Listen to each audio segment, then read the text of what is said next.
Hello and welcome to Your Story, Your Tune. I'm so glad you've joined us. This is where we share real stories from listeners and viewers like you. Moments from ordinary lives that carry extraordinary weight, and the song that captured it all. Tonight's story is one of loss, regret, and the kind of love that survives even when everything else falls apart. It's about the distance that opens up between people who were once inseparable and the quiet hope that perhaps, one day, that distance might close. Tonight's story comes from Darren in Norwich, who wrote to us about the sister who saved him and the addiction that tore them apart. This is Darren's story. Darren was 25 in the summer of 1996, living in a bedsit off Dereham Road in Norwich, working agency shifts at a packaging warehouse. He'd always been a grafter, the kind of lad who'd turn up on time, do the job, have a laugh with the lads. But something had shifted. He'd started using heroin 6 months earlier. Just weekends at first, then weekends and Wednesdays, then whenever he could get it. It wasn't dramatic. It didn't feel like a crisis. It just felt like the only thing that made the world bearable. What Darren didn't talk about, what he barely admitted to himself, was that he'd been raised by his older sister, Karen. Their mum had died of cancer when Darren was 11. Their dad 2 years later from a heart attack. Karen was only 19 when she became his guardian. She'd postponed university, worked double shifts at Boots, made sure he had clean shirts for school and something hot for tea every night. She'd given him everything. And now, at 25, he was lying to her every time she rang. The thing about heroin addiction is that it doesn't announce itself. It creeps. By autumn, Darren had lost his job, his bedsit, and any pretense that he was managing. Karen found him sleeping rough near the train station one October night, and she didn't hesitate. She brought him home. Karen lived in a semi in Thorpe St Andrew with her husband Phil and their 2 young daughters. She cleared out the box room, made up a bed, and sat Darren down at the kitchen table. She didn't shout. She just said, "We're going to get you through this." She rang every rehab facility in East Anglia. Most had 6-month waiting lists. She paid for a private clinic in Suffolk, money she and Phil had been saving for an extension. Darren went. He lasted 3 weeks before he discharged himself and scored on the train back to Norwich. Karen found him another place.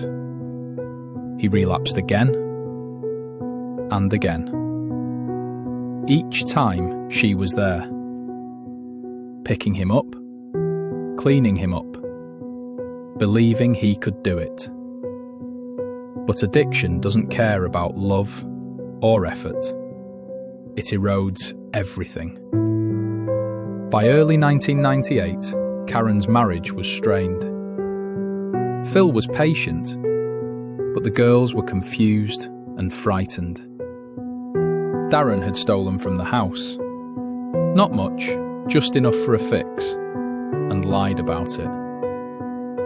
Karen's friends stopped asking how he was. Her hair had more grey in it. She looked exhausted all the time. One evening, she sat with Darren in the box room and said the hardest thing she'd ever said. "I love you. I always will. But I can't do this anymore. I can't watch you kill yourself. And I can't let it destroy my family." She asked him to leave. Darren moved into a hostel. Karen stopped answering his calls. It took Darren another year to get clean.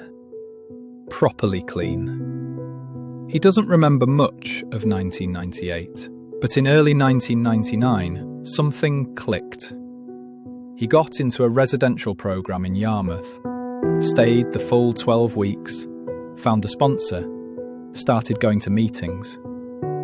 He got a job driving delivery vans, then lorries. He rebuilt his life, piece by piece.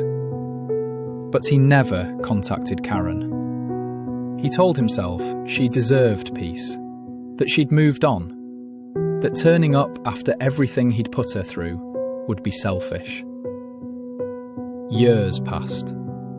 Darren got his HGV licence, found steady work on long-haul routes.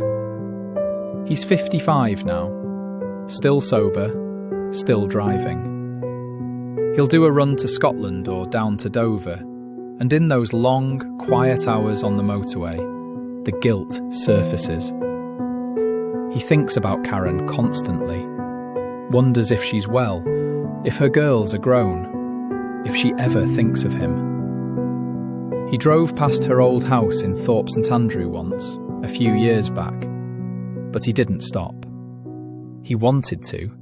He wanted to knock on the door and say he was sorry, that she saved his life, even if it didn't look like it at the time. But he didn't. Because how do you apologise for breaking someone who loved you that much? How do you ask forgiveness when you don't know if there's anything left to forgive? Darren doesn't know if reconciliation is possible. But late at night, on the A1 somewhere north of Peterborough, he lets himself hope.